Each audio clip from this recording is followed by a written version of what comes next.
Hello, my friend. Today I will tell you another long-forgotten legend.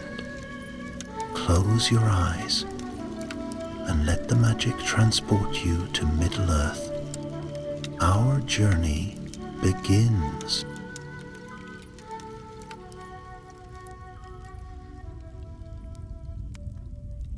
In the north of Middle-earth, beyond the green hills of the Shire and the wind-lashed plains of Eriador, there lay a land long forgotten. Cold winds blew there, and the earth itself seemed weary of memory. The folk of the south named it Rudor, though none spoke that name gladly anymore.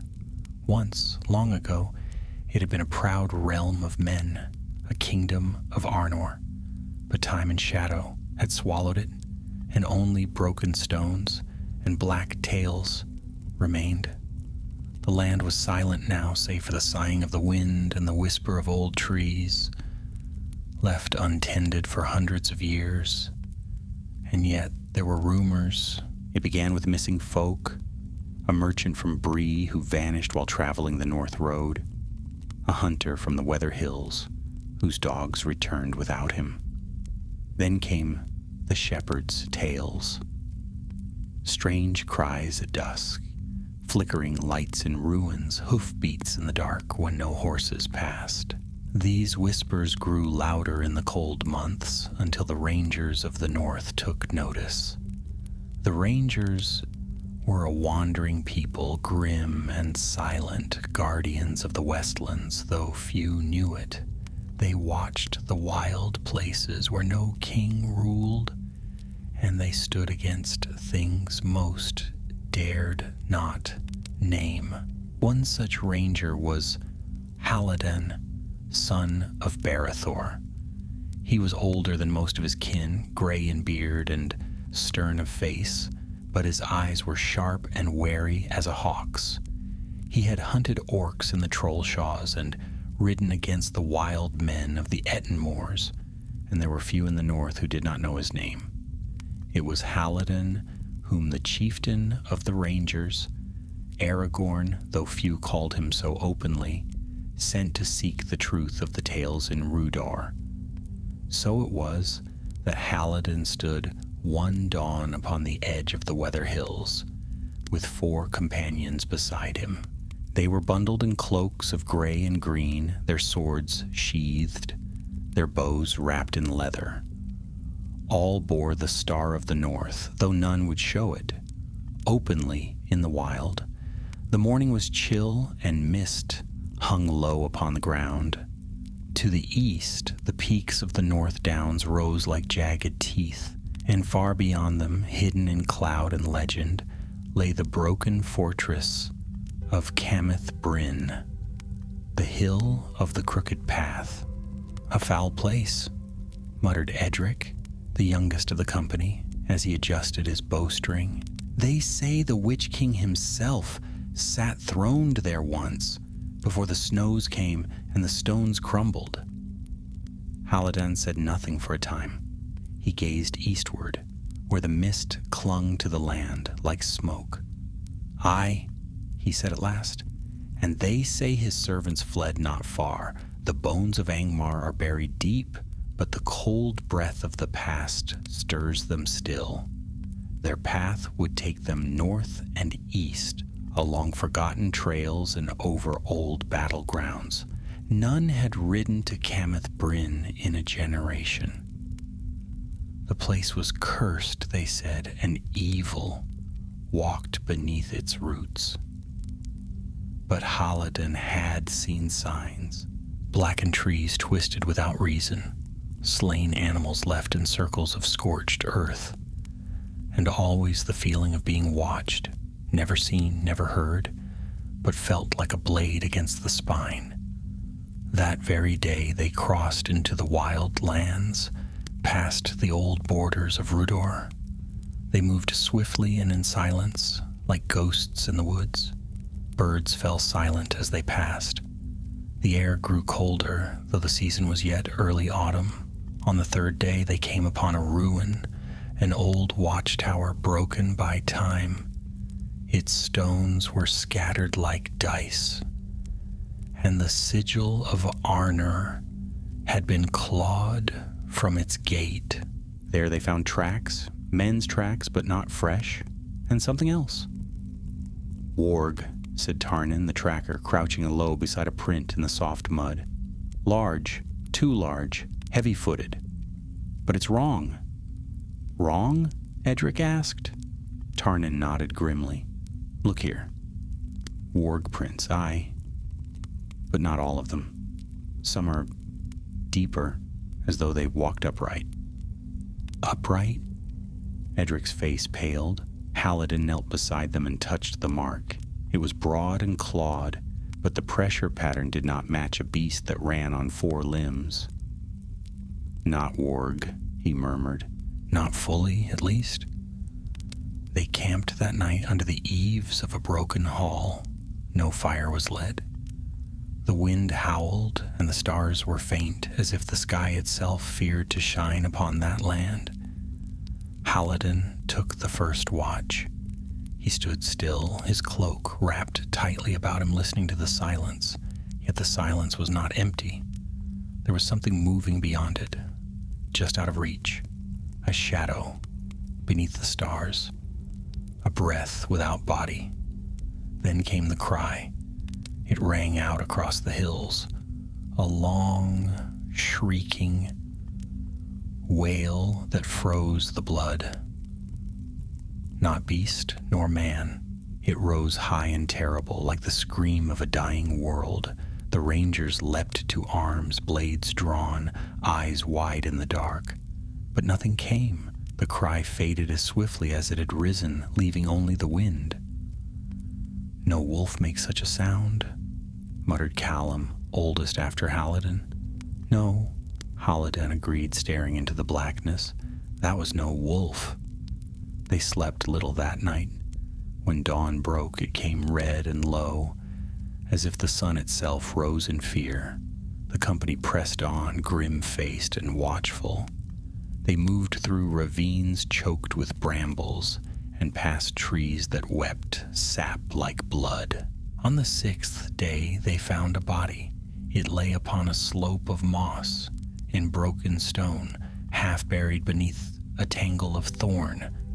A man, by the look of it. Though the flesh was pale and lifeless, the face twisted in terror. His sword was still clutched in hand, but his eyes had been burned away as if by fire. "A merchant, perhaps," said Tarnan quietly. "See the satchel? He came from Bree, most like." Halidin bent low, examining the corpse. His lips tightened. Not slain by a blade, nor tooth, but something found him in the night and took his sight and soul. He rose slowly. "We are being hunted." None argued. They buried the man, such as they could, and placed a stone over his grave. Edric murmured a prayer of the West, and then they moved on, speaking no more of it.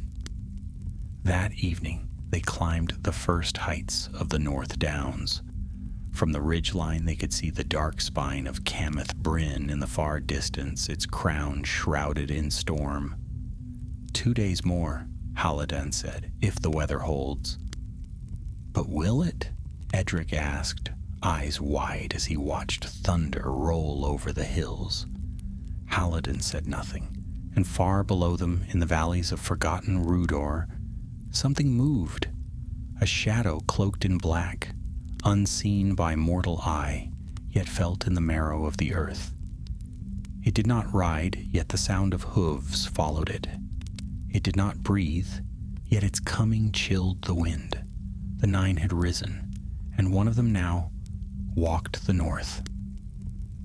The storm came at dawn, not with thunder and lightning, but with a steady, cold rain that fell like needles from a gray sky. It soaked the cloaks of the rangers and turned the mountain paths into slick ribbons of mud and stone.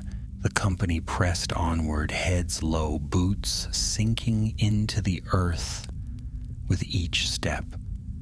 There was no shelter in the North Downs, no hollow or cave that offered refuge from the wind. They marched in silence, broken only by the occasional warning from Tarnan, who led them with the caution of a wolf in hostile lands. By midday, the rain had lightened to a fine mist, and Cameth Bryn loomed larger ahead. The old fortress rose from the eastern flank of the Downs, its crooked path, long since eroded, snaking up a sharp, narrow ridge. Most of the fort had fallen into ruin, but even in decay it gave off an air of menace. Crumbling walls jutted out of the rock like blackened ribs, and dark towers stood half swallowed by earth and ivy, their windows gaping like eyes. None of the rangers spoke as they beheld it. Some ancient dread still clung to the place, and even the land seemed to shrink away from its shadow. As they approached the foothills, Halidin raised his hand, halting the line. Tarnan had crouched beside a tangle of brush near the trail and was motioning them forward silently. When Halidin reached him, the tracker pointed to the mud. Footprints. Not fresh, but recent enough. Perhaps a day or two. They were not the marks of orcs or beasts. Men had passed this way, lightly armed by the look of it. Rangers, possibly. Or worse. There are at least 3 sets, Tarnan murmured. Booted, but ill-made. They came from the west. But look here, the spacing. They were running. Halidin studied the trail with a frown. Fleeing or hunting? He asked, though he did not expect an answer. Tarnan only shrugged. They followed the tracks as far as they could, but the prints vanished where the rain had pooled, and soon the trail was lost entirely. With no other signs to guide them, Halidin made the decision to press onward toward the hill. Night would fall in a few hours, and he wanted to reach the lower slopes before full dark. The climb was harder than it looked. The trail was narrow, and the rocks were slick with moss and rain. More than once Edric slipped and nearly lost his footing, and even Callum's sure steps faltered near the ledges. The climb seemed to twist unnaturally, as if the land itself had grown warped under the weight of the past. By the time they reached the first outcropping of ruined wall, dusk had already begun to paint the sky in strokes of amber and gray. They made camp in a hollow beneath an overhanging ledge, hidden from view by thick brambles and scattered stones. No fire was lit. Instead, they huddled close, eating quietly from their packs. The mood was tense, and the air itself seemed tight with expectation. "What do you know of Cameth Bryn?" Edric asked softly, breaking the silence. His voice was low but curious. "Beyond the tales?" Halidin was slow to answer. He leaned against the cold rock behind him, eyes fixed on the dying light beyond the ridge. "It was once a stronghold of Rudor," he said, "built in the days after the fall of Arnor, when the land was divided. But the hill had always been strange. Some say it was cursed long before men came here, that the hill itself called to the Witch King of Angmar." And he answered. Callum snorted quietly. "And now it calls again, perhaps?" Halidin's expression remained grim. "If the Nazgûl have returned to the north, even one of them, then yes, the call has been answered." Edric swallowed, his hand resting on the hilt of his short sword. "But why now?" "That," Halidin said, "is what we are here to find out." The night passed without sleep. Each man took his turn on watch, and each reported the same thing. Whispers in the stone like breath beneath the rock, and the sense, never seen, never heard, that something moved beyond their vision. Once Tarnan spotted a flicker of light high above near the crest of the hill. It vanished as swiftly as it came, and none could say what it had been. At dawn, they climbed the final stretch of the crooked path. The ruin at the top of Cameth Bryn was worse than they had imagined. What had once been a proud hall was now little more than rubble and charred stone. Massive blocks lay cracked and sunken, and the remains of towers leaned drunkenly against the slope, their upper levels broken open like the shells of shattered eggs. Yet some parts still held their shape. A black doorway yawned beneath a crumbling arch, and a stair descended from it into the heart of the hill. Hallodan drew his sword and gestured silently. The others followed. They lit no torches, trusting in the little light that filtered through the cracks and in their own night-trained eyes. The descent was slow and cold. The air grew damp and stale, heavy with the smell of earth and rot. They passed through ancient chambers, long forgotten.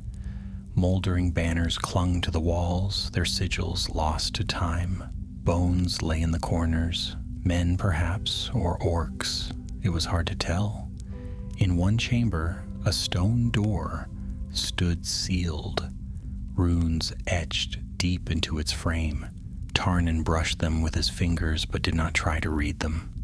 They reached a chamber where the stone changed. The floor dipped into a natural cavern and the walls glistened with mineral veins. The darkness was deeper here, oppressive. And then they heard it, a faint sound like breathing, but too deep and slow for any living thing. It came not from one place, but from everywhere at once. Suddenly, Callum stiffened. "There," he whispered, pointing into the gloom. A figure stood beyond the reach of the light, tall, cloaked in black. No face could be seen beneath its hood, only the suggestion of shadow. And yet, it watched them. Hallodan stepped forward. "Who are you?" he called, his voice steady. The figure did not answer. Instead, it raised one hand, long-fingered and gloved in black. The air grew colder and a whisper filled the chamber. Not words, but the suggestion of command. Then the shadow moved. It came forward without walking, gliding silently across the stone. The torches dimmed, and the rangers staggered back. Tarnan loosed an arrow. It passed through the shape and clattered against the wall.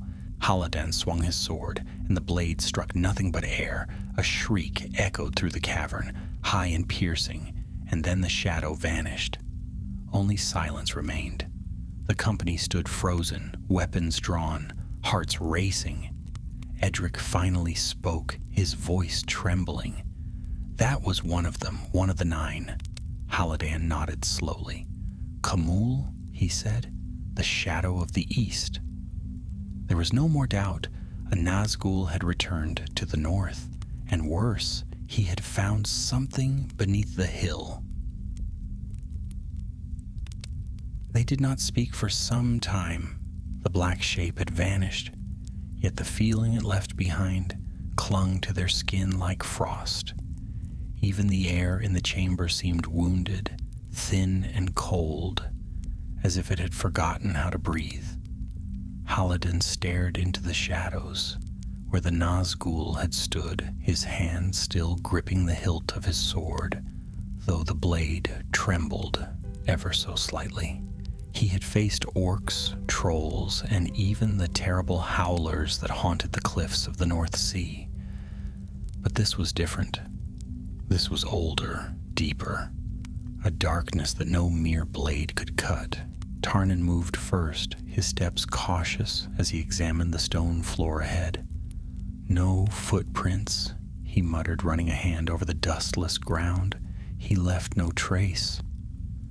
Hallodan sheathed his sword slowly, though every part of him remained tense.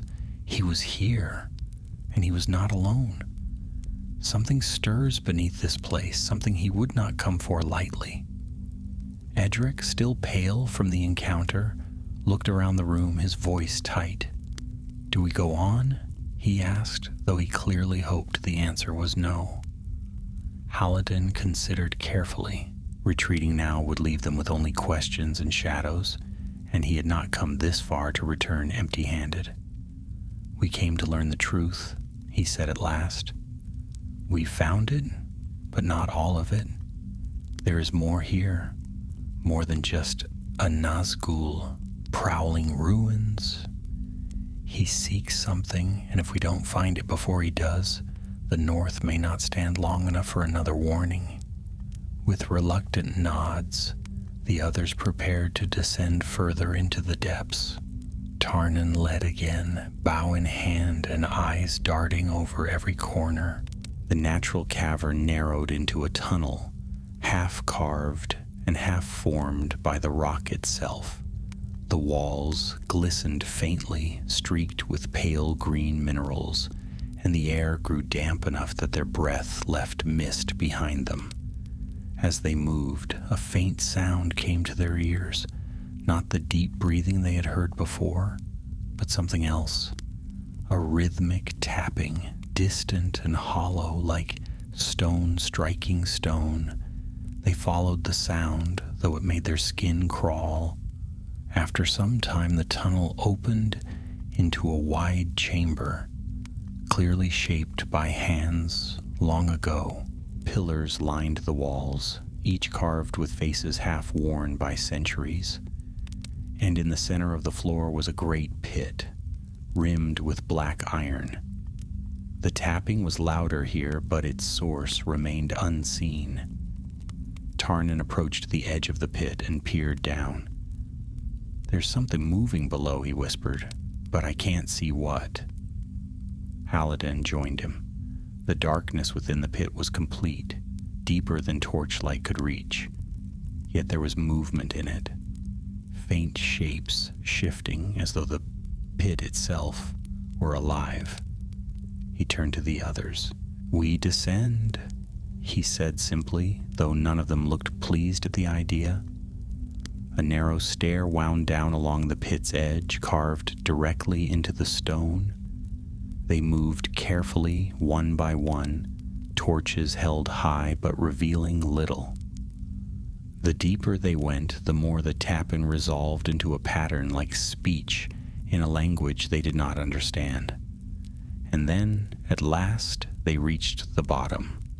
The floor of the pit was not bare stone, but carved with intricate runes and sigils, many of which Halidin recognized from tales of Angmar, binding circles, wards, and marks of sorcery.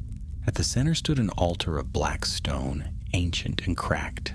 Upon it lay a wooden chest, bound in rusted iron, sealed with a lock the size of a man's hand.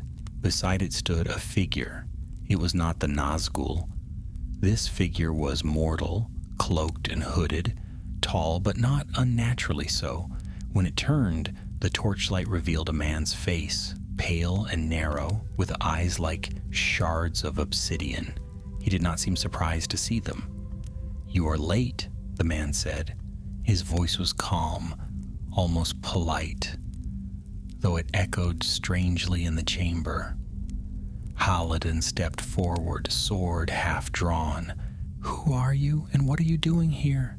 "I am called Morlaen," the man replied, "once a scholar of Fornost, long before it fell.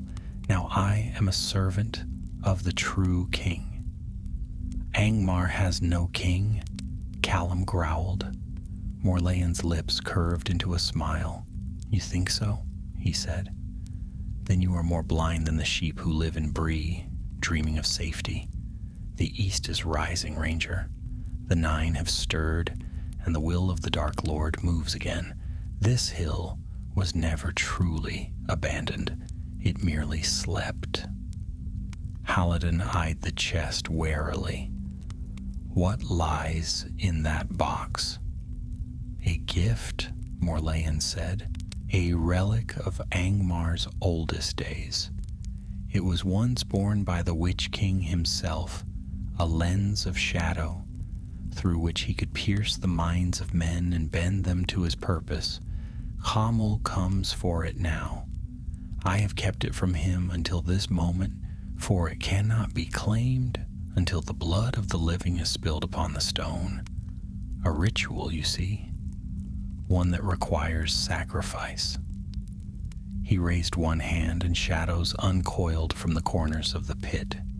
Shapes emerged, twisted half-human things, their limbs too long, their eyes empty and white, creatures of sorcery born of Angmar's long-dead spells, forgotten by the world above.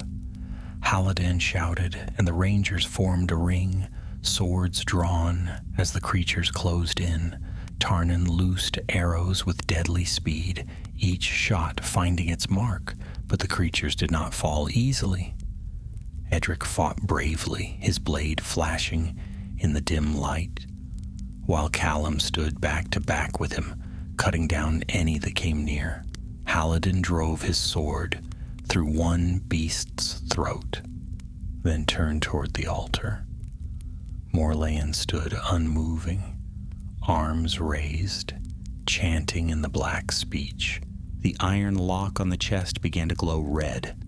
With a cry, Halidin surged forward.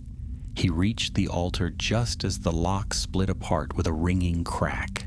Morlaen turned, his eyes blazing with fury, but Halidin struck first. His blade cut through the man's chest, and Morlaen staggered back, blood spilling across the black stone.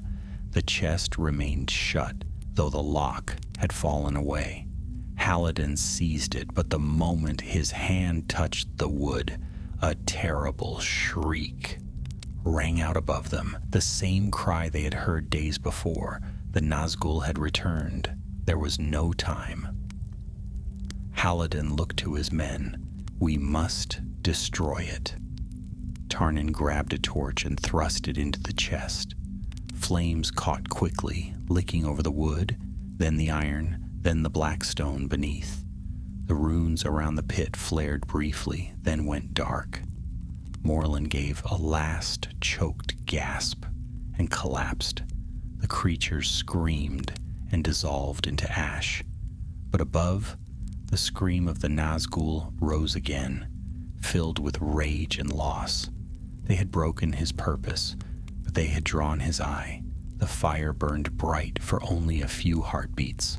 The moment the flames touched the ancient chest, the air in the chamber grew thin and tight, as if the stone itself were gasping. Smoke rose not in plumes, but in tendrils, long, dark wisps that coiled like living things. The iron bands hissed, split, and fell away, and the runes carved into the altar flared one final time before cracking apart. Then, with a sound like 100 voices sighing at once, the relic was consumed. What remained was little more than charred fragments, but it felt as though the shadows themselves recoiled. The strange pressure that had filled the chamber lifted, and even the stone underfoot no longer seemed to tremble with some hidden breath. The creatures born of Morlaen's summoning had already fallen. Those not cut down by blade had crumbled into ash the moment the fire began. Their remains were scattered across the floor like dry leaves. Halidin lowered his sword slowly, watching the smoke curl toward the ceiling. His breath came in shallow bursts, and every muscle in his body ached, though he did not remember being wounded. Edric leaned against a fallen pillar, pale and shaken, his face streaked with blood, though whether it was his own or not was unclear. Tarnan and Callum moved among the bodies, checking each one, then confirming at last that none of the shapes on the floor were still moving.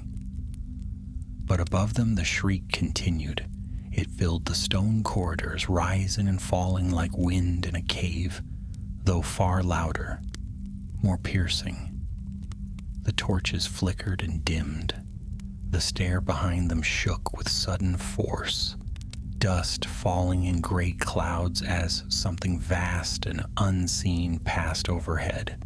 The sound of hooves, cold and echoing, rumbled through the hill as though the very rock remembered the tread of the nine. "He's coming," Tarnan said grimly. "He knows what we've done." Halidin turned sharply. "We can't hold this place. We have to fall back. Now!" They gathered what gear they could and turned toward the passage that had led them down, but even before they reached it, they saw the first signs of what awaited. The stair was cracked. Large stones had fallen across the way, some no longer safe to climb.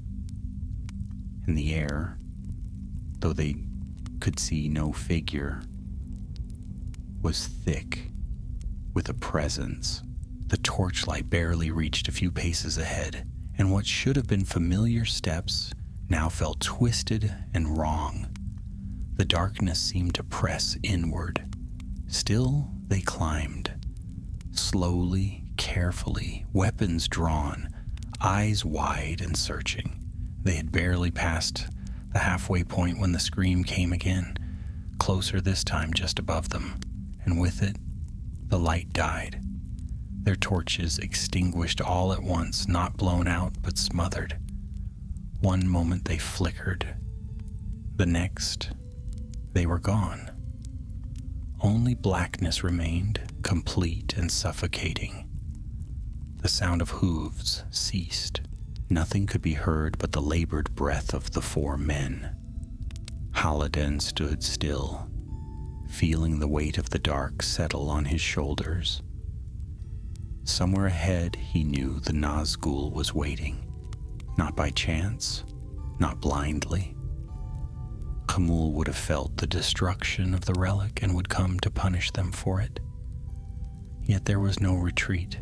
To turn back would be to die lost in the depths. They had to push through. "Stay close," Halidin said quietly, his voice barely a whisper. "Draw blades. Trust your hearing." They moved by feel now, one hand on the wall, the other on sword hilt. Inch by inch they climbed. The stairs wound tightly, forcing them into single file. Edric was breathing fast and loud behind Halidin.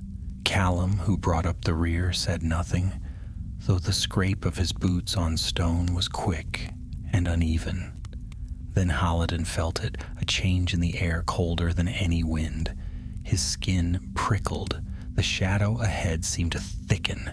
He raised his sword, and then he saw them, two pinpricks of red glowing in the dark, eyes without flesh fixed upon him.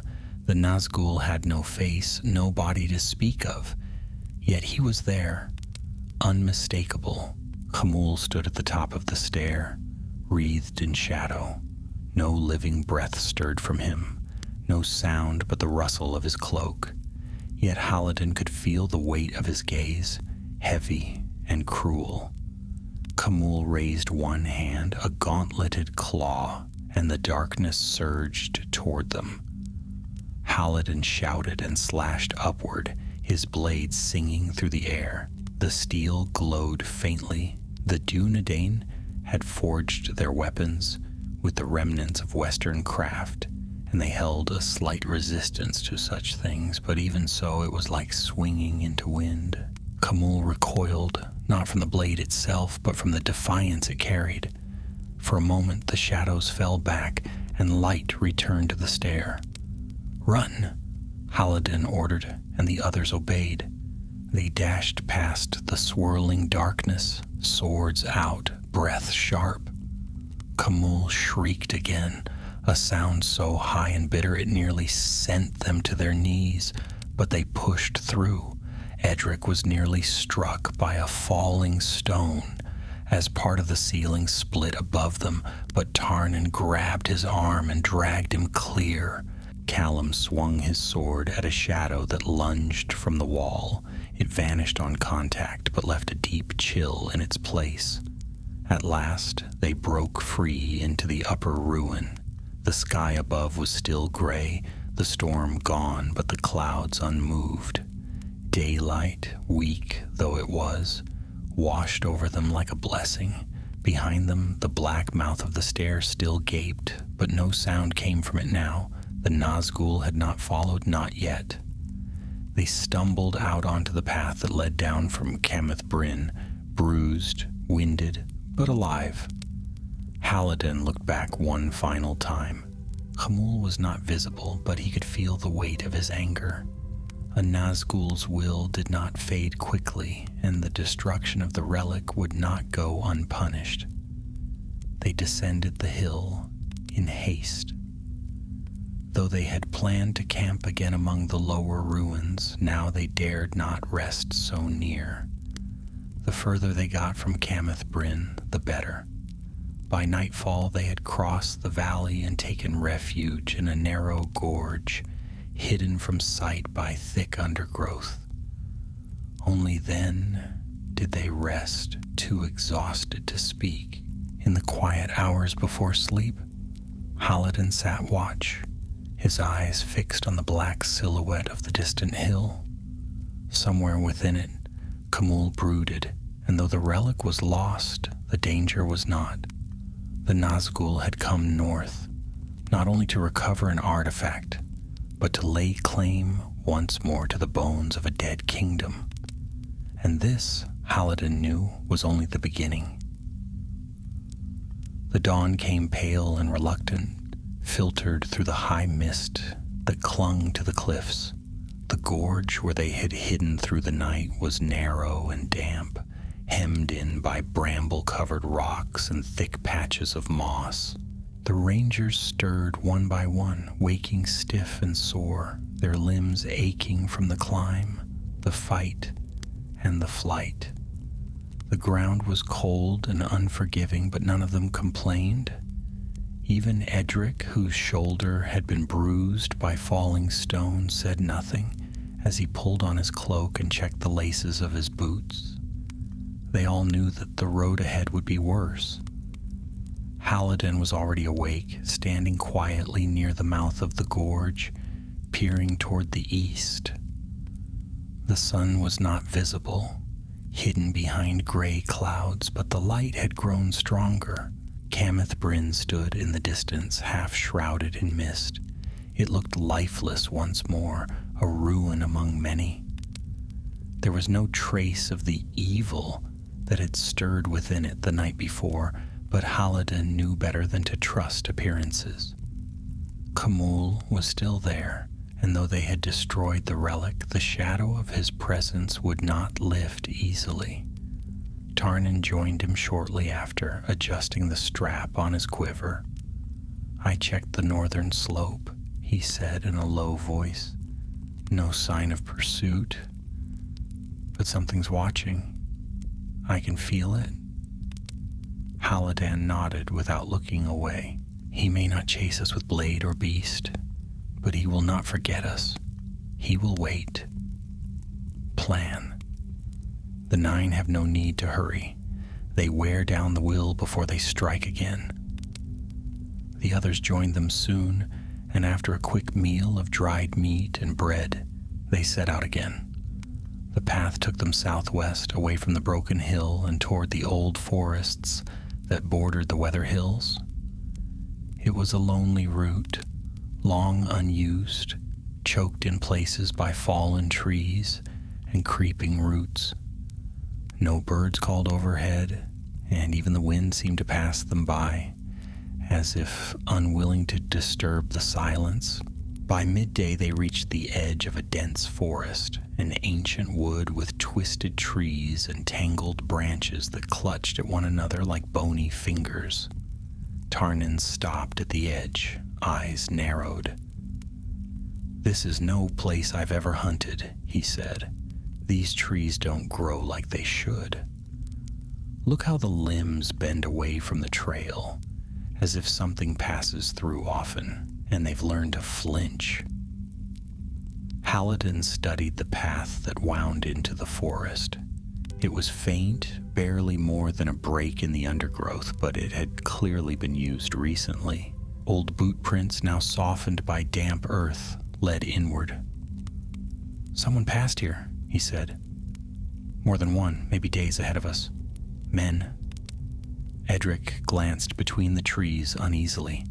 Or worse, could be more of Moreland's kind. The name hung in the air like a shadow. The memory of the sorcerer's lifeless body sprawled on the altar of Cameth Bryn had not faded. Halidin gave a short nod. We go carefully, eyes sharp. No noise unless needed. They entered the forest single file. The branches closed around them quickly, blocking the sky from view. Light filtered down in narrow slits, turning the forest floor into a shifting pattern of shadow and green. The smell of damp bark and old earth was strong. Every step felt muffled, swallowed by moss and fallen leaves. Time seemed to stretch as they walked, the forest unchanged, no matter how far they moved. Once or twice they heard rustling among the trees, but when they turned to look, there was nothing. The forest watched, but did not speak. After an hour, the path widened slightly and dipped into a hollow. There, among the roots of a fallen oak, they found a camp, long abandoned but not ancient. The ashes of a fire were still dark, and a broken cooking pot lay nearby. Tarnan knelt beside the remains, brushing away leaves. 3, maybe 4, he murmured. Men. They didn't stay long. Rangers? Asked Callum. Halidin shook his head. Too messy. Our folk would not leave a fire exposed, even in flight. And see here. He picked up a piece of torn cloth, dark gray, and still bearing part of a black insignia. This is not ours. Edric crouched beside him. Could it be Angmar's? He asked, voice tight. Old Angmar is dead, Tarnan said grimly. But there are always those willing to serve its ghost.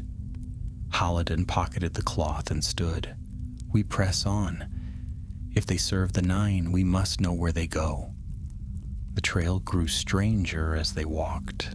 Trees bent in unnatural directions, and the forest floor began to slope downward in a slow spiral, as if they were being drawn toward something.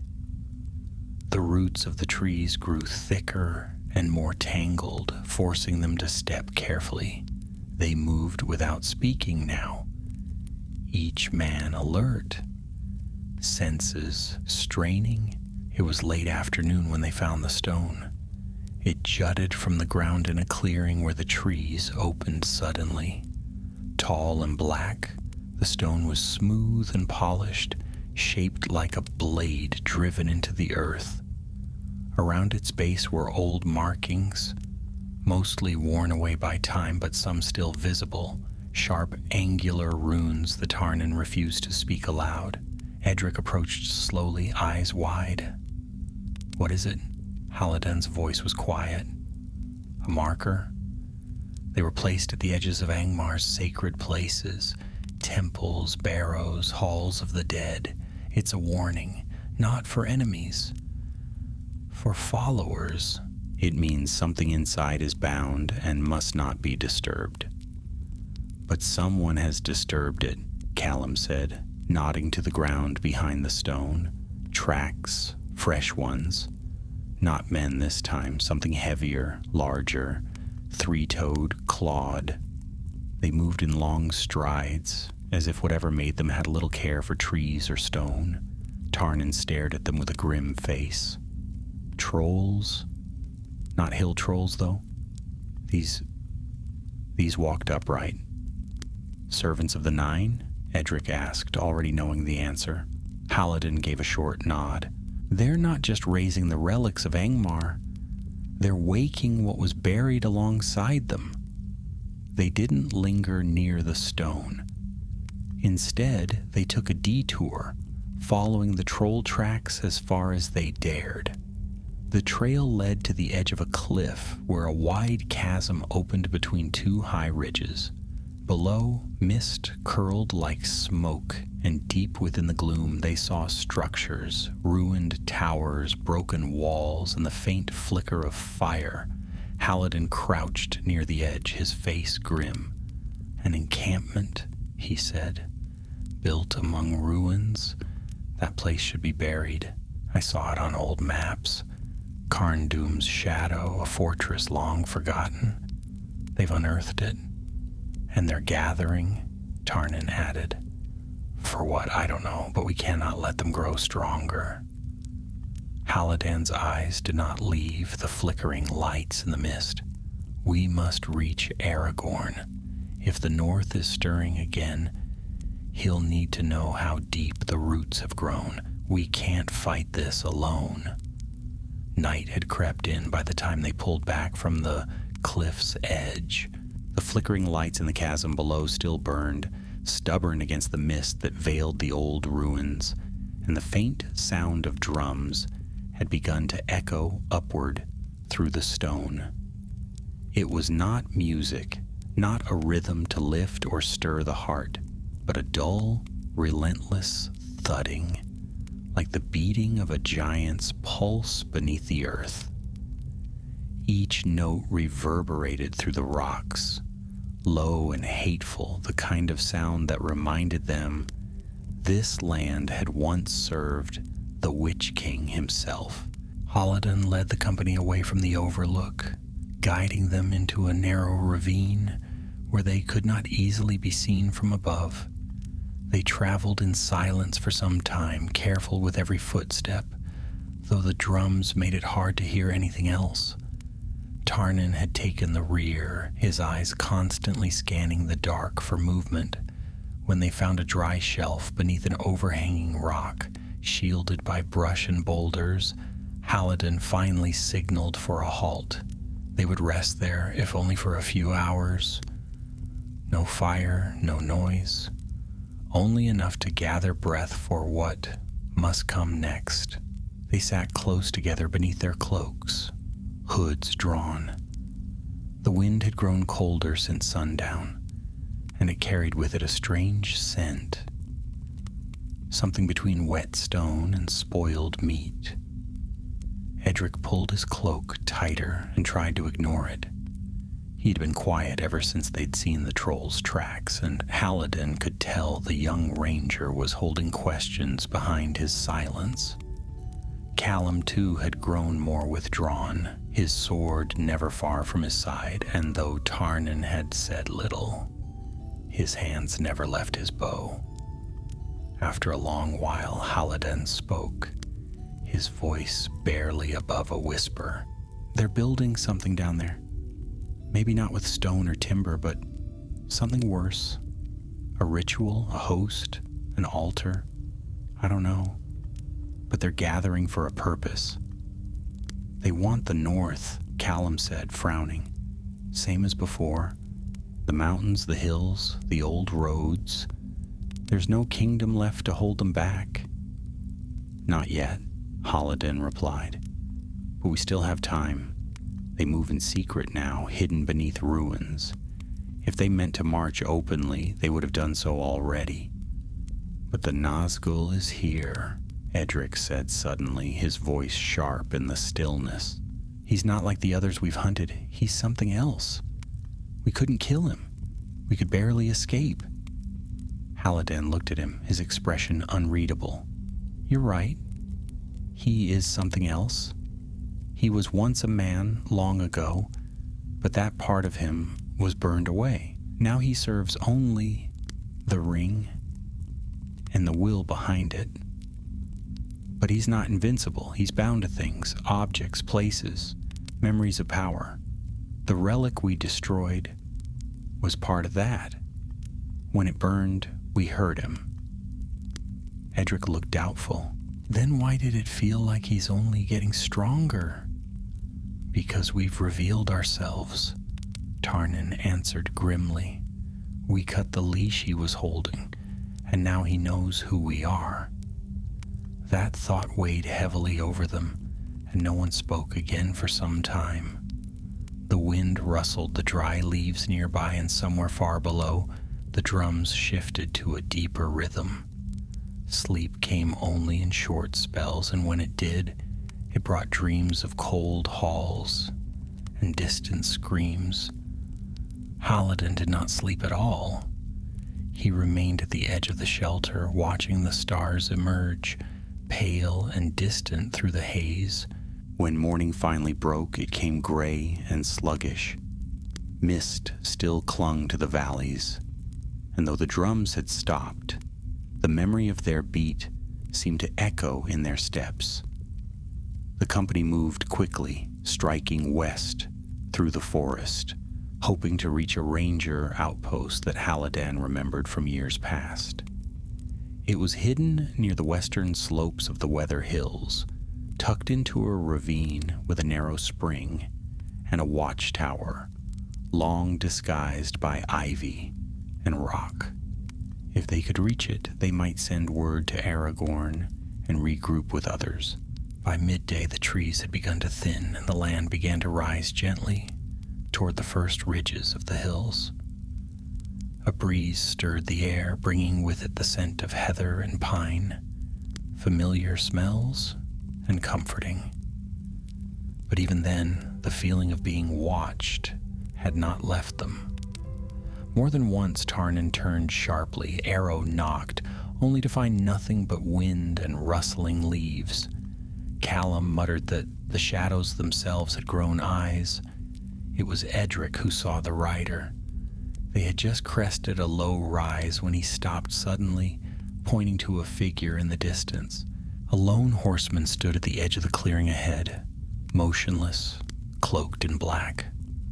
The horse beneath him was tall and lean, its head bowed, its coat as dark as pitch. The rider's hood was pulled low, his face completely hidden. He did not move, did not speak, but the very sight of him made the air feel colder. "Is it him?" Edric asked, breath catching in his throat. "No," Hallodan said slowly, studying the figure. "It's not Khamul, but it's one of them." The Nazgûl raised his head slowly. They still could not see his face, but they felt it, his gaze burning across the clearing. Then, with no sound of command, the horse began to walk forward. "Scatter," Hallodan ordered. "Break the line. Circle and regroup beyond the trees. Go!" They split in an instant, just as they had trained. Callum and Edric veered left, Tarnan right, Hallodan straight ahead to draw the rider's focus. The Nazgûl made no cry of pursuit, no charge. He simply continued forward, steady as a shadow, horse gliding through the grass with unnatural grace. Hallodan ran low and fast, cutting through a dip in the land and into the trees beyond. He could hear hoofbeats behind him, slow but relentless. He darted between trunks, leaping fallen logs and ducking low branches. The forest thickened again, forcing him into a narrow game trail that sloped downhill. The hoofbeats grew louder, impossibly so, and the air around him chilled further with each step. Then suddenly he burst into a clearing and stopped. The Nazgûl stood at the far end, waiting. The rider had not followed him through the trees. He had arrived ahead of him, impossibly, as though the woods themselves bent to his will. For a long moment they stared at each other, neither moving. Then the wraith raised his hand. Hallodan felt his chest tighten. His legs refused to move. The grip on his sword loosened. A sound, low, cold, and deep, filled his ears like the muttering of wind through bone. But something else stirred in that moment. A shout rang out behind him. "Tarnan." An arrow flew through the clearing, striking the Nazgûl's horse in the flank. The beast reared, screaming, not in pain but in fury. Hallodan broke free of the spell, stumbling backward as Tarnan loosed another shaft. "Move!" Tarnan shouted. They turned and fled together, back through the woods, dodging between trees and stones. Behind them, the wraith let out a shriek that split the air like thunder, but it did not give chase.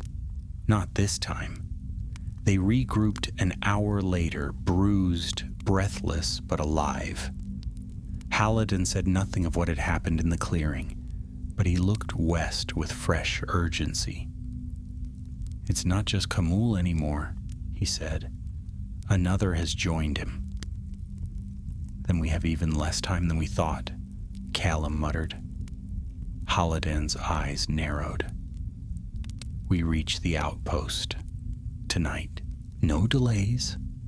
And this time they moved with the knowledge that the 9 no longer stirred alone, but watched, waited, and walked the wild places once more. By the time the sun sank below the distant ridgelines, the rangers were once again pushing their limits. Every step toward the western hills felt heavier than the last, as though the forest resisted their presence, and the thought of the Nazgûl rider watching from somewhere behind them lingered like a chill too deep for cloaks to banish. They had spoken little since the confrontation in the clearing, saving their strength and breath for the steep climb ahead. The hills had grown sharper now, less gentle than those near Cameth Bryn. Trees thinned into gnarled groves of pine, and the underbrush gave way to craggy stone and stubborn heather. Haladan led the way, keeping close to the trail he remembered from years ago. The outpost had been abandoned for some time, at least officially, hidden from the roads and overlooked by all but the keenest eyes. It had served generations of rangers when the north was still more watchtower than battlefield. If the structure had survived the weather and the long silence, it might yet give them shelter, and more importantly, a way to send word south. At last, as the first stars appeared in the darkening sky, Haladan spotted the edge of the ravine. It was narrow and steep, the stone faces on either side cloaked with moss and trailing ivy. A stream ran through the bottom, shallow but fast-moving, cutting a winding path between the cliffs. Haladan paused and turned to the others, lowering his voice though no one else was near. "This is it, half a mile along the edge. There'll be a rock fall shaped like a crescent. Behind it is the stair." They followed without question, clambering over loose stones and skirting patches of frost where the sun no longer reached.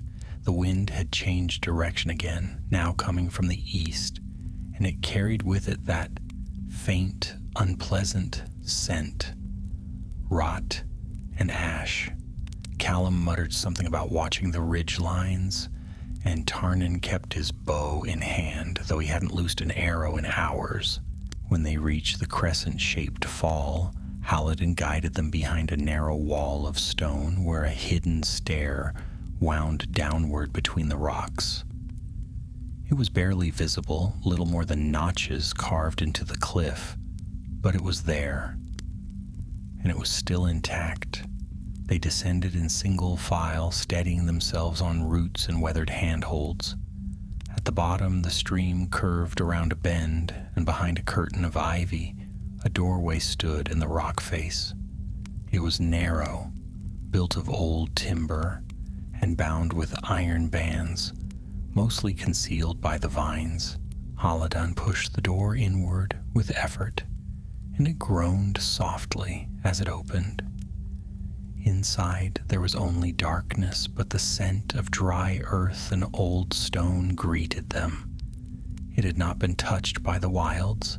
They filed in quietly, and once the door was secured again, Callum lit a small lantern, shielding the flame with his cloak.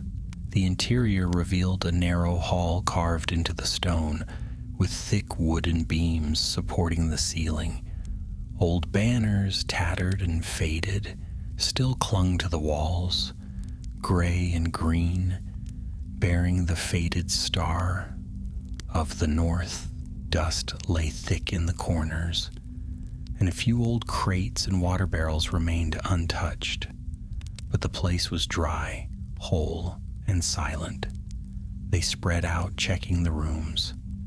There were 3 chambers in all, A main hall, a smaller sleeping alcove, and a lookout post built higher into the rock, accessible by a narrow ladder carved into the wall. Edric climbed to the top and returned not long after, breathing a little easier. No sign of movement in the woods, nothing on the cliffs. It's quiet out there. Too quiet, Tarnan muttered, but his tone had softened. For the first time since Cameth Bryn, they had a roof over their heads and dry ground beneath their feet. Even Callum looked less drawn as he sat down near one of the old barrels and stretched his legs with a low groan. Halladin moved to the far wall, where an old iron bracket held a sealed cylinder, one of the message tubes used by the Rangers to send word between posts. He opened it carefully. Inside was a parchment roll, dry but intact, and an old map marked with routes between outposts, some of which had not been used in years. He placed it aside and reached for his own satchel. "We'll write to Aragorn tonight," he said. "I'll send the message by hawk at first light. With luck, he'll get it within a week." "What will you say?" Edric asked. "How much does he need to know?" Halladin gave a small sigh, rubbing the back of his neck. "Everything, the relic, Camul, the second wraith, the trolls, the gathering in the ruins. He must know that the North is not sleeping anymore, and that the Nine walk it once again." They ate in turns, sharing what remained of their dried rations and water. The outpost stores were long gone, and there was no fresh food to be found, but none of them cared. They had made it further than they thought possible. They were alive. And though danger loomed beyond the stones, there was comfort in the old walls, in the familiar marks of their people carved into the beams. The outpost had not fallen, not yet. As the others settled into rest, Halladin remained awake, seated near the door. He had wrapped the message tightly in fresh parchment, sealed it with the mark of the North, and placed it into the tube for morning flight. But sleep would not come. His thoughts returned to the clearing where the second wraith had stood. So still, so silent, and the moment when his own will had nearly broken. He had faced fear before, but that had been something deeper, older, as though the Nazgûl had reached into his memory and stirred the worst parts to life. At some point, Tarnan stirred beside him, blinking groggily. "You should rest," he said. Halladin shook his head. "Later. I'll keep first watch." Tarnan didn't argue. He settled back into the blankets and closed his eyes again, but not before adding quietly, "You think they'll come here?" "I think they already know we're here," Halladin replied, his voice low. "But they don't need to strike tonight. They're patient. They always have been." That night the wind outside grew stronger, scraping branches against the cliffs and howling through narrow gaps in the stone. Inside the outpost, the lantern flickered but held. None of the Rangers dreamed peacefully, and far to the east, in the broken ruins where the fires still burned, a black horse stood among shattered stones, riderless for now, but it would not be for long. The hawk was away with the first light of dawn. It had taken some coaxing to wake the bird. Its small enclosure had been untouched for years. Yet the creature inside was strong and sharp-eyed, bred for long flights over the northern wilds. Halladin fastened the message tube to its leg with practiced hands, whispering a brief phrase in the old tongue, a habit passed down through the Rangers, as much for comfort as for tradition. The bird gave a sharp cry and lifted into the sky, wings flashing gold in the early sun as it rose over the ravine and vanished into the clouds. Back inside the outpost, the others were already preparing to move. None had slept deeply, and the atmosphere was more subdued than rested. The shelter had served its purpose, but they could not remain long. Though the stone walls gave a sense of safety, Halloden knew they would not stop the kind of enemy that now walked the wilds. The Nazgûl were not beasts to be fought with walls and gates. They were dread given form, and where they passed, even courage wilted.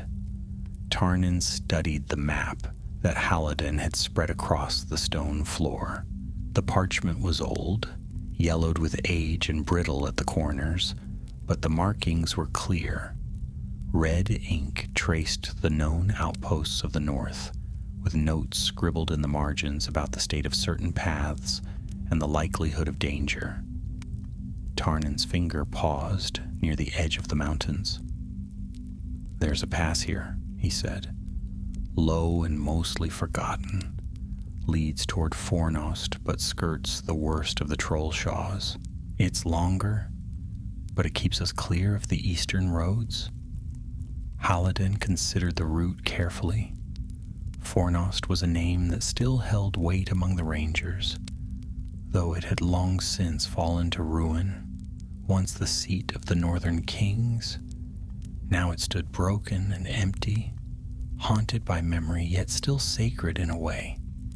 If they could reach the old citadel, they might find shelter again.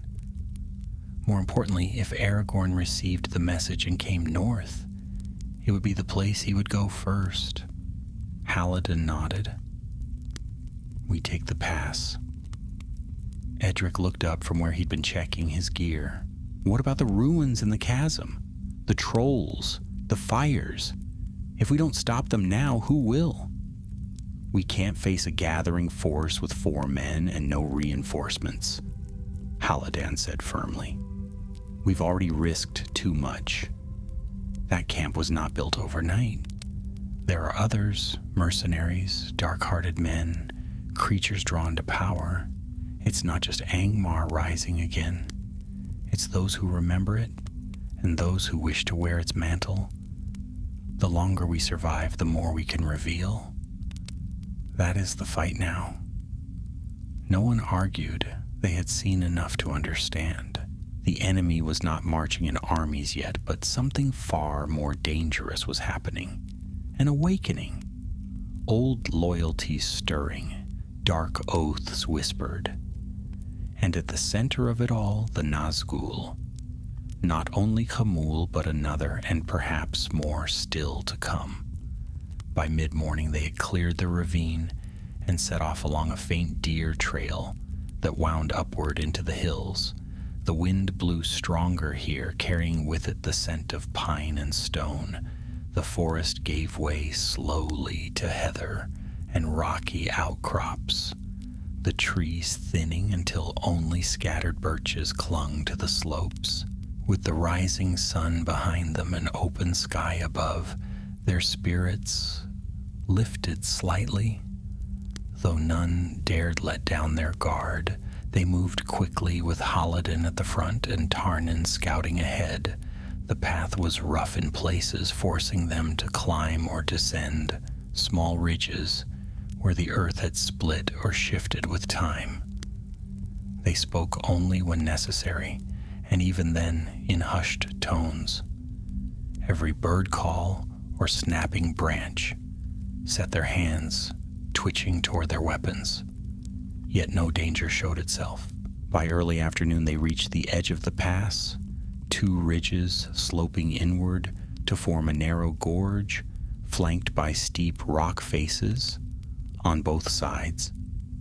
The path through it was twisted and uneven, with fallen stones scattered like forgotten bones. It was not a place made for horses or wagons, which was why it had been largely left alone. A perfect route for men who needed to move unseen.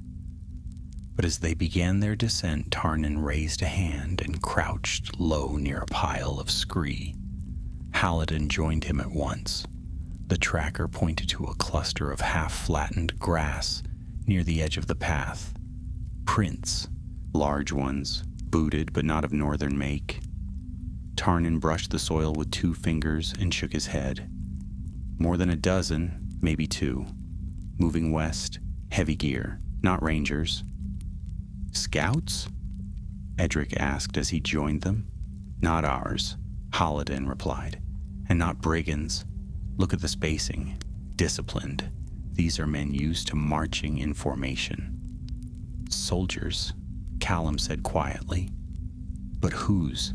Halladin's face darkened.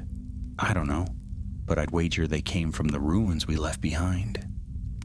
They pressed on more carefully now, slowing their pace and keeping to cover where they could. As they moved deeper into the pass, the air grew cooler and more still.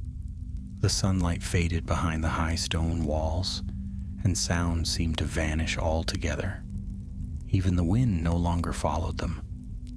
It was the kind of silence that felt deliberate, like the world holding its breath.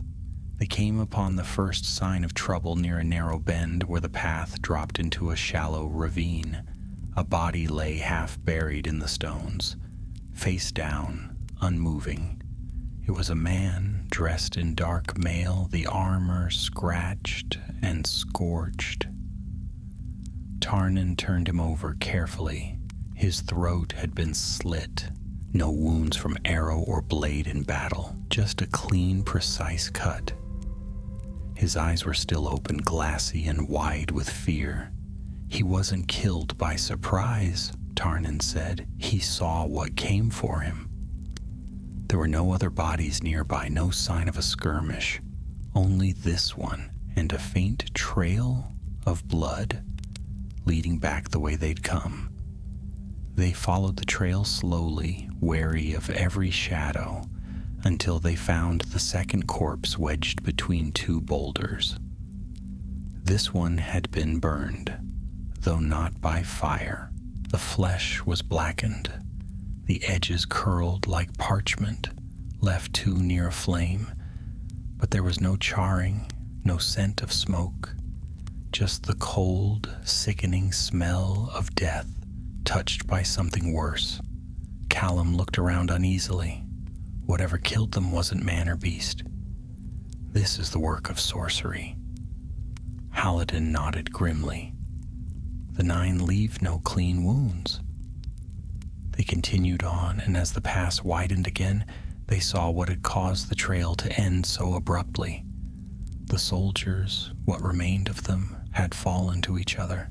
6 bodies lay scattered in a clearing ahead, hacked to pieces, their blades stained not only with blood, but with dark resin that clung like oil. Some of them bore the same black sigil they had seen on the cloth, near Cameth Bryn, a broken crown, ringed with fire. Mercenaries, Tarnan said, not Angmar's, but bought by someone who remembers it. And now dead, Edric murmured. Why would they turn on each other? They didn't, Halladin said softly. They were turned, driven mad by fear, by whispers. That's how the Nazgûl break the will before the body. It's not just death they bring. It's despair. A grim silence settled over them as they moved past the fallen. None dared speak of what might have waited for those men in the dark. Whatever the Nazgûl had done, it had been swift, brutal, and precise. It had not needed an army, only the voice of shadow. As they left the clearing behind and began the climb toward the western edge of the pass, Halladin looked back once. The bodies lay still, but the memory of their end would not fade soon. He knew then that the North would not survive the coming war with swords alone. They would need hope, and they would need it soon.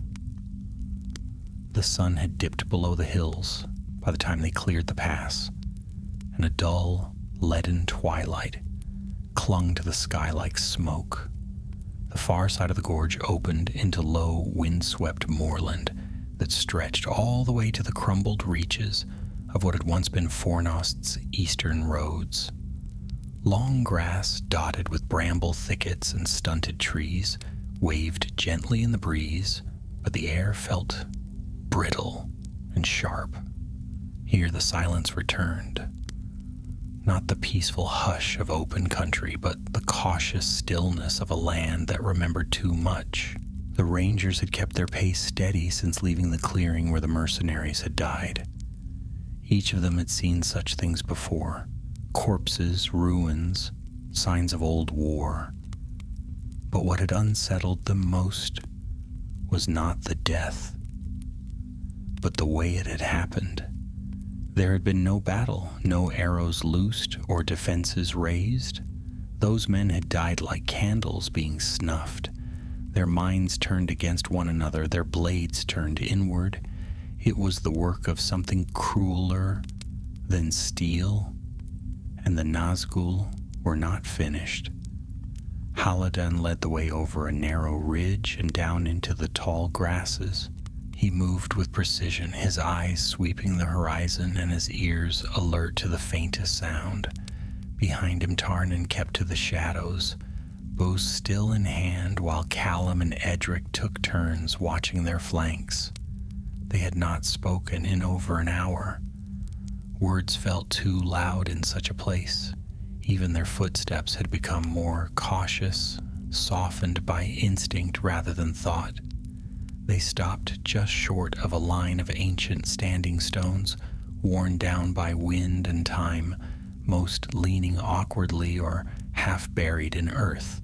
Beyond them, the land dipped again into a wide basin, and nestled within it were the ruins of old Fornost's northern outer structures. From where they stood, they could make out the broken outline of walls and towers, half swallowed by ivy and dust. A long time ago, soldiers of the north had walked those ramparts, and kings had looked out from those towers. Now, only crows circled above the stones, and the trees growing through the broken masonry creaked in the wind like forgotten sentinels. "This is where we wait," Hallodan said at last, turning to the others. "The message is gone, and if Aragorn is near, he'll come here. We'll not risk moving further south until we know he's heard us." Tarnan nodded, though his eyes were fixed on the horizon. "There's cover near the northern gate, old stonework and a cellar beneath, still intact last time I passed through." Without delay, they picked their way down into the basin. The ground was uneven, but patches of the old paving stones remained beneath the grass, guiding them like ghosts of a road. The ruins were quiet, untouched by anything larger than birds and small animals. Yet even among the broken walls, the air seemed uneasy, as if the land itself remembered fear. Tarnan led them through a narrow arch into what remained of a guardhouse, where a section of the floor had collapsed into a lower chamber.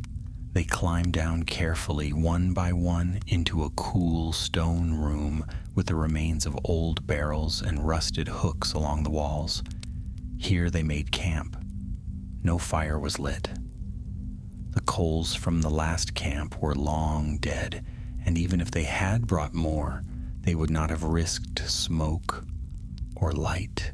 They sat in the shadows, wrapped in their cloaks, sharing dried rations in silence. Edric pressed a hand to the side of his leg where a cut had reopened, and Tarnan silently offered him a cloth bandage, which the younger ranger took with a grateful nod. "Do you think he'll come?" Edric asked after some time. His voice was quiet, not truly hopeful, but not despairing either. "Strider, I mean." Hallodan looked toward the ceiling where faint moonlight slanted down through the cracked stones. "If he's in the north, he'll come," he said. "And even if he's far, he'll find a way. We've done our part." Edric said nothing, but his expression steadied. Callum gave a short hum of agreement as he leaned back against the stone, arms crossed over his chest. The hours passed slowly. Halidin took the first watch, listening to the rustle of wind through the broken windows and the occasional scuffle of an animal above. Yet beyond those normal sounds, there was an undercurrent he could not shake, a faint pressure in the air, like the moment before a storm. He had felt it before, on the edges of old battlefields and in the hours before an ambush. It was not yet danger, but it was very near. Near midnight, he heard the footsteps. They were soft, careful, too careful. A man trying not to be heard makes more sound than one walking plainly. Halidin rose at once and tapped the hilt of his sword against the stone, a silent signal. Tarnan and Callum were awake instantly, blades in hand. Edric stirred next, eyes wide, hand going for his knife. Halidin raised 2 fingers pointed upward. They waited. The footsteps stopped just outside the chamber. No voice called out, no torch flickered, but the presence was undeniable. Someone was just beyond the archway. The silence that followed was heavier than any scream. Then a voice spoke, low and cold, from just beyond the entrance. "You were wise to stay in the dark." The 4 rangers did not move. "I see no banners here," the voice continued, "but I know your kind. You are the Watchers, the lost sons of Arnor, still clinging to ash and memory." Halidin's hand went to the hilt of his sword. "Show yourself," he called back. "If you've come to speak, don't hide behind walls." A long pause followed. Then slow footsteps approached the entryway, and a man stepped into view. He was tall, dressed in black, with a long cloak fastened at the shoulder. His hair was pale, almost white, and his eyes glinted silver in the moonlight. There was something unnatural about his stillness, his posture too straight, his gaze too steady. Yet he was no Nazgûl. Not yet.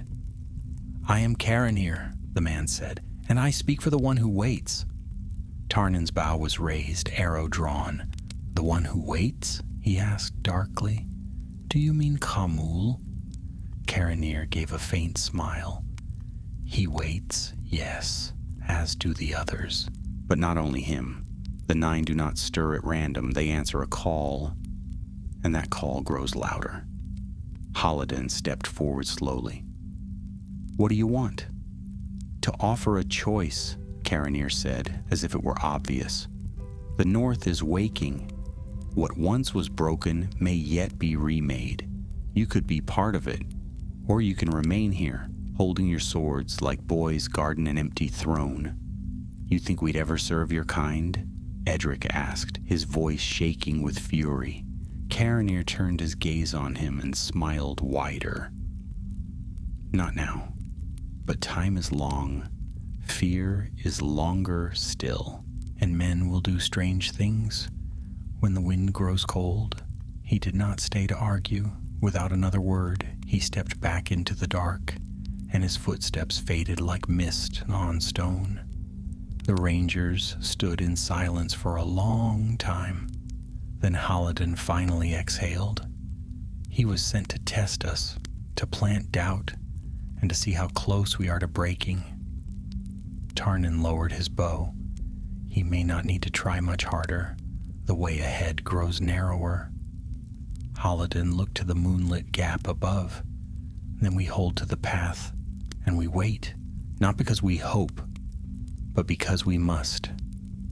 And above the ruins the stars watched, silent and distant, while far to the east the 9 began to gather. Morning came thin and silver, seeping through the gaps in the ruined ceiling like water trickling through stone. The cold air clung to the chamber below, and even the ranger's breath hung like mist in the gloom. None of them had slept deeply, not after Caranir's visit. Though he had vanished into the night without striking a blow, the poison he had left behind had a different shape. His words clung like frost, and each of them could feel it, the pressure building around them, the unseen net tightening. They were being hunted, but not like beasts. Watched, tested, toyed with.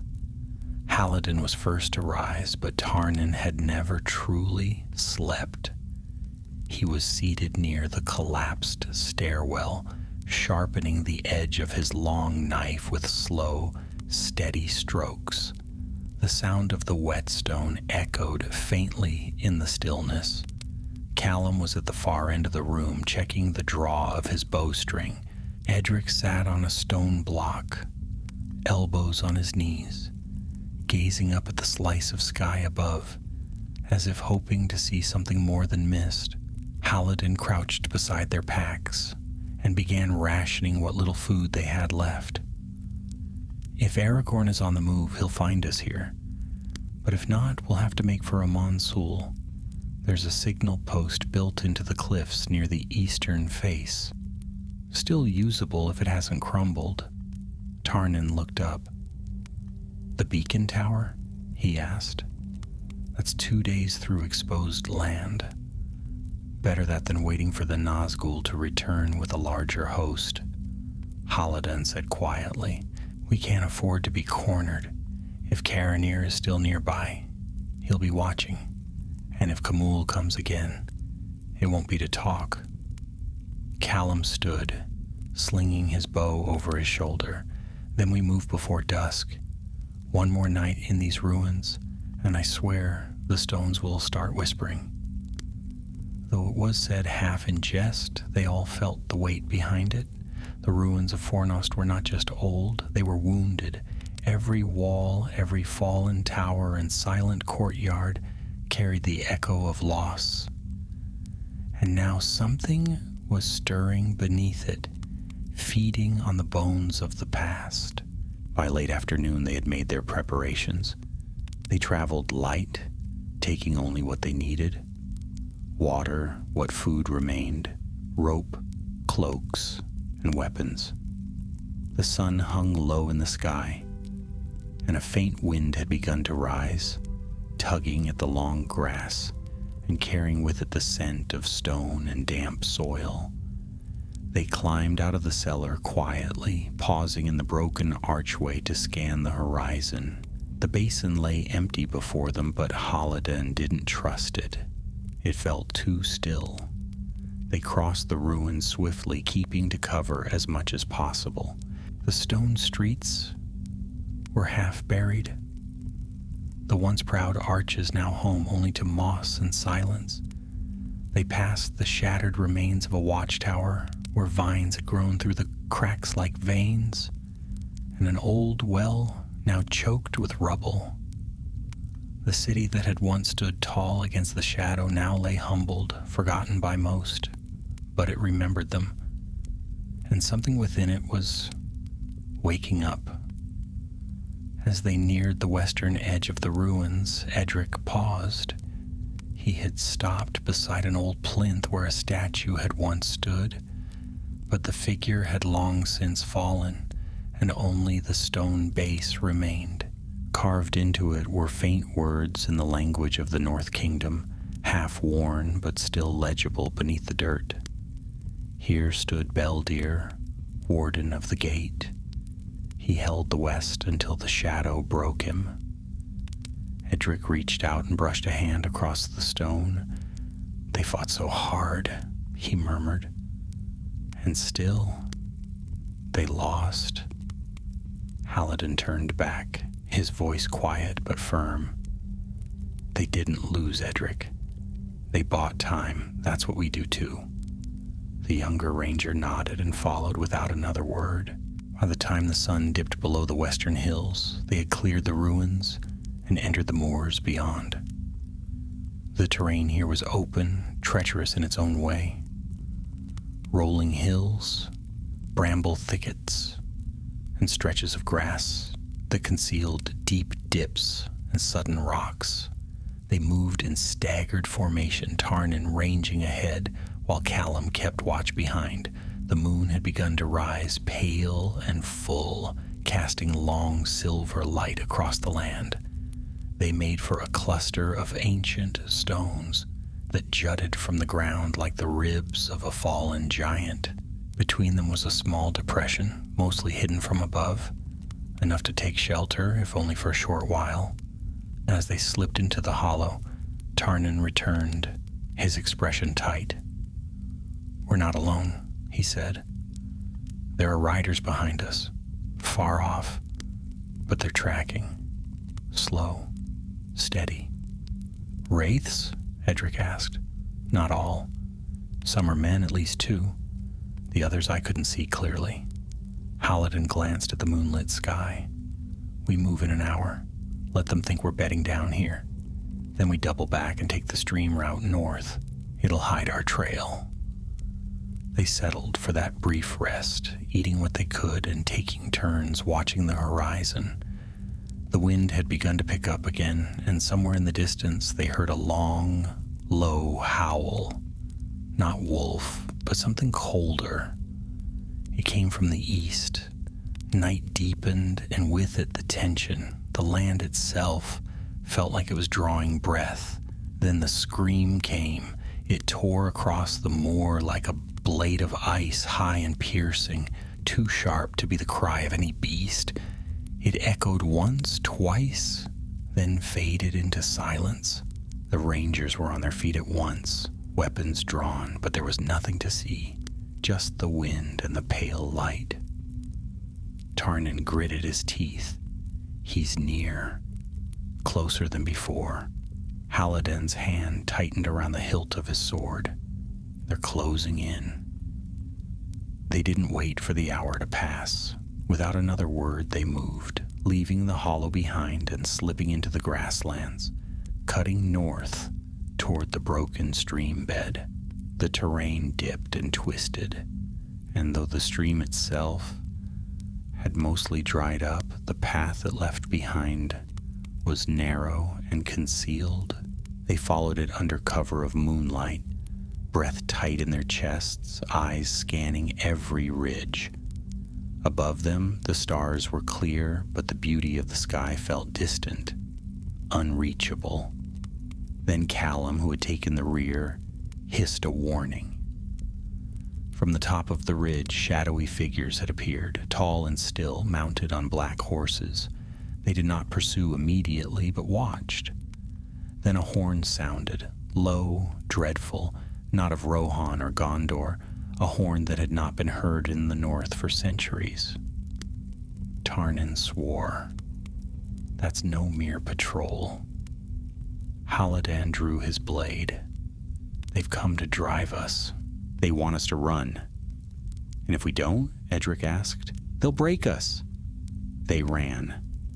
Not in panic, but in grim, practiced silence, feet sure on the broken ground. The rangers of the north did not flee like cowards. They moved like smoke, vanishing into the shadows, using the land itself as a shield. The riders gave chase at last, their black shapes descending the hill in a wave. For the rest of the night it became a deadly game of pursuit. The rangers did not stop. They crossed stream beds, ducked beneath old stone bridges, passed through thickets and over roots, slick with dew.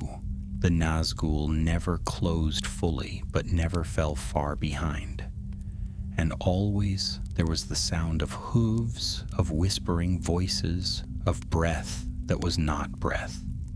By the time the sky began to lighten with the first hint of dawn, the riders had vanished again, melted into the hills. But the rangers knew this was no victory. The Nazgûl were not hunting to kill. They were herding. They did not stop until the sun was high above the moor, casting pale light through the veil of mist that had crept in sometime during the long flight.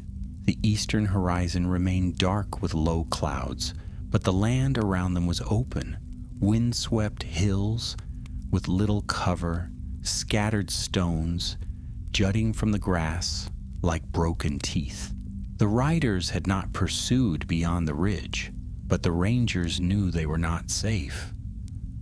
The wraiths didn't need to strike every time they drew near. Fear itself was their weapon. It wore down even the strongest men. Halidin called the halt beneath the shadow of a shallow ridge where a hollow in the earth offered some concealment and a brief respite. The others dropped to the ground without a word, exhaustion etched into every line of their faces. Callum leaned back against the slope and closed his eyes, one hand still gripping the hilt of his sword, while Edric sat forward, hands pressed against his face, his shoulders rising and falling with deep, controlled breaths. Tarnan was the only one still standing, his gaze scanning the hills behind them, bow slung over one shoulder, but hand resting near his quiver. "We've lost them for now," Tarnan said, though his tone carried no comfort. "But they let us go. They could have closed the distance." Halidin didn't look at him. He was kneeling beside a satchel, unrolling the weathered map once more and pressing it flat against a smooth rock. His eyes moved steadily across the lines and marks, pausing where the moor narrowed into broken foothills. "They're forcing us west," he muttered, "away from the North Downs, away from the Weather Hills. If we turned east toward Nazgûl last night, we'd have run straight into their trap." Edric looked up. His voice was low, hoarse from running in the cold. "But why not finish it? Why not strike when they had the chance?" "Because they want us afraid," Callum answered, eyes still closed. "And they want us to see what's coming." Halidin traced a path along the edge of the map with his finger. "There's a ruin here," he said. "Old Arnorian fortress. Name long forgotten. Most of it collapsed, but the foundations ran deep. There's a crypt beneath it. If the Nine are searching for something else, another relic, another bond to Angmar, it could be there." Tarnan stepped closer. "And if it is, what then? We can't destroy every cursed object buried in the north." "No," Halidin replied, "but we can deny them long enough for Aragorn to reach us. If he received the hawk, he'll come with others. We just need to hold fast." "And if he didn't?" Halidin looked up at him. "Then we die with our swords drawn." They set out again before the sun had begun its descent. The ground beneath their feet grew harder, the grass patchier, as they crossed into the foothills that marked the westernmost edge of old Arnorian land. Here the landscape grew sharper, marked by sudden rises and stone outcroppings. Ancient walls lay broken beneath lichen and moss, and occasionally they passed crumbled towers that leaned against the sky like crooked fingers. The road they followed was little more than a memory, stones scattered unevenly beneath the grass, but Halidin's steps remained sure. He had traveled this way once before long ago, and though the land had changed, the bones of it remained. By dusk, the fortress came into view. What remained of it, at least? The ruins sat atop a wide bluff, the stones weathered and worn, but still rising in jagged outlines against the twilight. Once, it might have guarded the western marches of Arnor. Now its towers were hollow, and its gatehouse had collapsed inward, leaving only a narrow path through the rubble. As they approached, a flock of crows scattered from the battlements with harsh cries, their wings black against the sky. Inside the walls, the keep had long since fallen, but the foundations held. A wide courtyard stretched between the towers, choked with weeds and debris. In its center was a stone stair, descending into the earth, a narrow opening partly blocked by fallen rubble but not sealed. Halidin moved toward it without hesitation. "This is it," he said, The vault is below. If there's anything here worth guarding or stealing, it'll be in the deepest chamber." Tarnan hesitated at the edge of the stair. "You think the Nazgûl will come here?" "I'd wager they already have," Hallodan replied. "But something held them back, or they didn't find what they were looking for." Edric's eyes were fixed on the descending path. "So we go in?" Hallodan gave a grim nod. "We go in." They lit a single lantern, small and hooded, just enough to light their steps, and began the descent. The air grew colder as they moved below the earth, and the walls pressed close. The stair wound downward for longer than expected, carved into solid stone, the air thick with the scent of damp and mildew.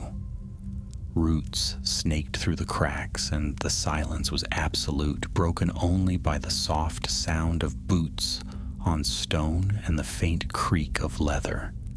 At last, the stair opened into a wide chamber.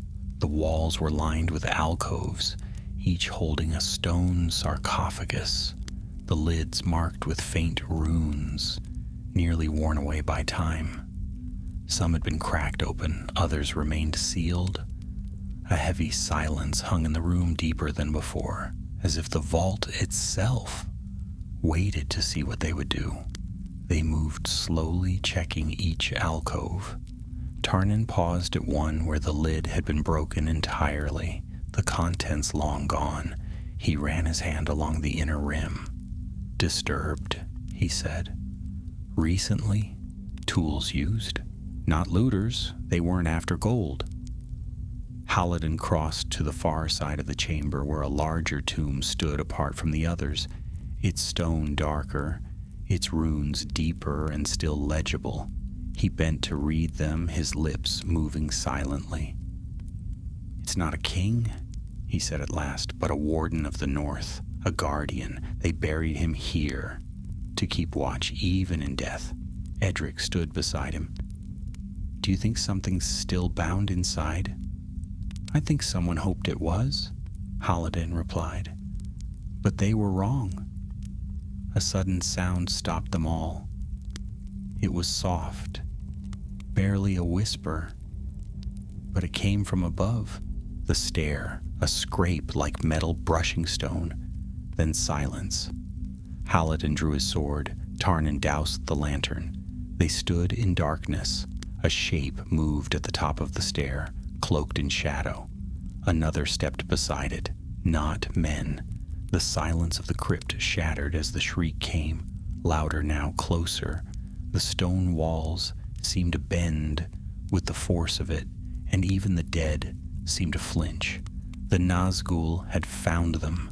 The scream echoed through the crypt like a blade drawn through ice, high and unrelenting, striking at the heart before the ears. The stone chamber shuddered under the weight of it.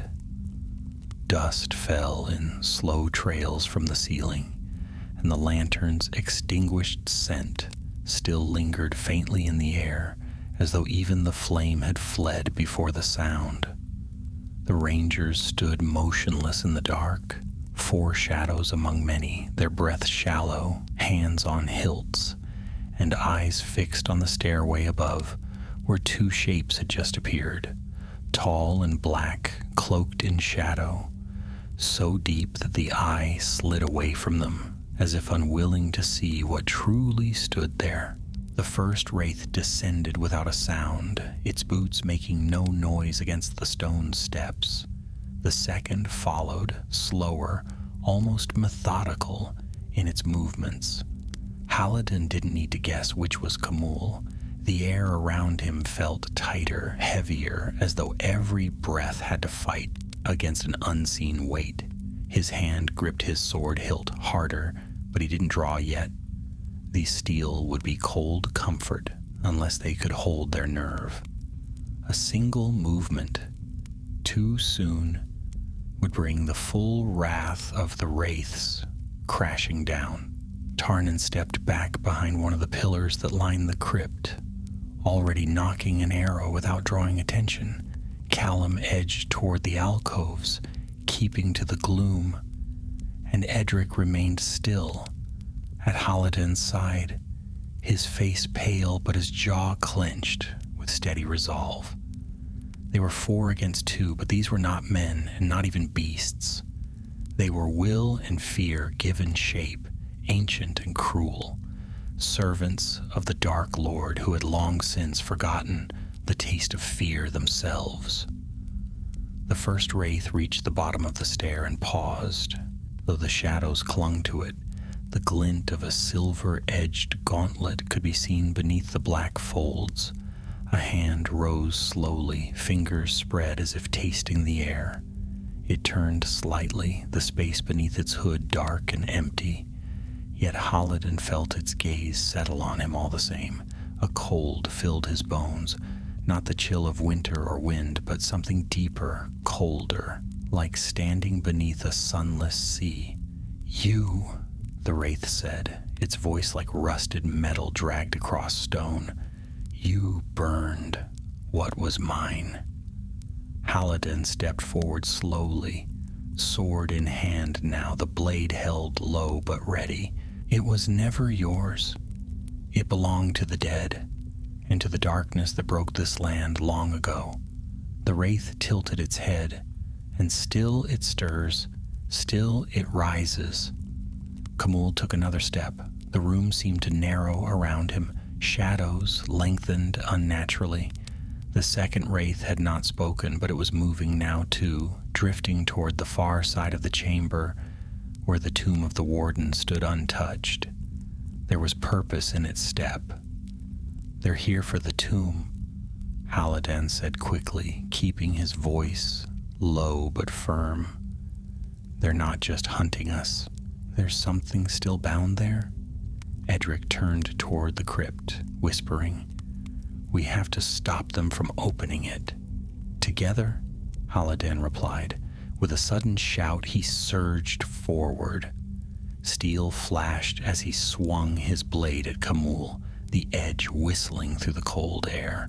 The wraith moved with supernatural speed, drawing its own sword in a smooth, fluid motion. Their blades met with a sharp clang that rang through the chamber, and the impact sent a shock through Halidin's arm, nearly making him stumble. Khamûl's strength was monstrous, inhuman, and yet Halidin pressed on, not giving him space to recover. Tarnan loosed an arrow from the side, the shaft striking Khamûl's shoulder where cloak met armor. It passed through, yet the wraith barely flinched. The other Nazgûl turned sharply toward Tarnan, raising its hand in a silent command. A pulse of unseen force surged outward, knocking Tarnan backward into a pillar with a heavy thud. His bow clattered from his hand. Edric and Callum moved together, flanking the second wraith. Callum slashed low while Edric stabbed toward its midsection. The blade passed through the folds of the cloak, but there was no blood, only that same chilling resistance, like striking solid shadow. Still, the Nazgûl recoiled, drawing back toward the tomb as though protecting it. "They can be pushed," Callum shouted. "We can't kill them, but we can drive them back." Halidin ducked a vicious strike from Khamûl and rolled to the side, breathing hard. He could feel the heat bleeding from his skin as the cold of the wraith settled deeper into the room.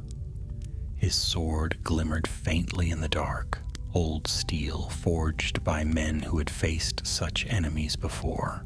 It would hold for a while, but not forever. The chamber began to quake as the second wraith reached the tomb. Its hand touched the stone lid and a groan echoed through the floor.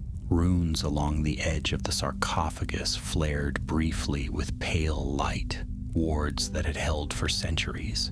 But the wraith pressed harder. The lid cracked. "No," Halidin shouted, lunging forward. He slammed his blade into the side of the tomb, sending a sharp ring through the room. Edric followed, striking the wraith in the back and forcing it to retreat a step. Callum leapt onto the tomb itself, swinging downward to split the lid fully, but not in surrender. Instead, he shattered the runes, releasing their stored power in a burst of white light that flared through the chamber. Like lightning, the wraiths shrieked. The blast knocked everyone from their feet. Halidin hit the stone hard, pain bursting through his shoulder. His ears rang, and for a moment, all he could see was white. But as the light faded, he saw the two wraiths staggering backward. Wounded, if such a thing could be said. Their cloaks were in tatters, and the presence they had brought into the room was faltering. "Now!" Tarnan shouted from across the room, already stringing another arrow. The four rangers struck together, Callum from the tomb, Edric from the flank, Halidin head on, and Tarnan's arrows flying between them. The wraiths could not hold against the force of will arrayed against them.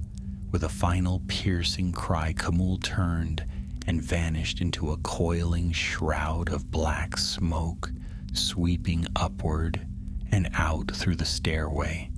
The second wraith followed, its shape scattering like ash in the wind. The crypt fell silent. Only their breathing remained, harsh and broken. Halidin sank to one knee, gripping his side. Callum dropped down beside the tomb, his hands shaking. Tarnan helped Edric to his feet. The air slowly warmed, though it would be some time before the chill fully left the stone. "They're gone," Tarnan said at last, wiping blood from his lip. "But not forever?" "No," Halidin replied, standing slowly. "But we stopped them. For now." "What was in the tomb?" Edric asked, still staring at the cracked lid. "Nothing," Halidin said. "The wards weren't protecting a relic. They were sealing the memory of the man buried here, a warden who held the North long ago. The wraiths wanted to twist that memory to make it theirs.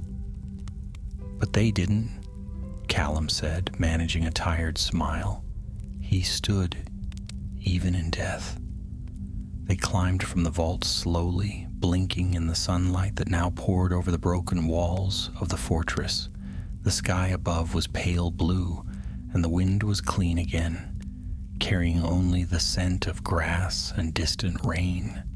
The moor stretched wide around them, silent and watchful. Far in the distance, on the edge of the hills, a figure stood, cloaked in gray and green, tall and still. Halidin saw him first. He came. Aragorn,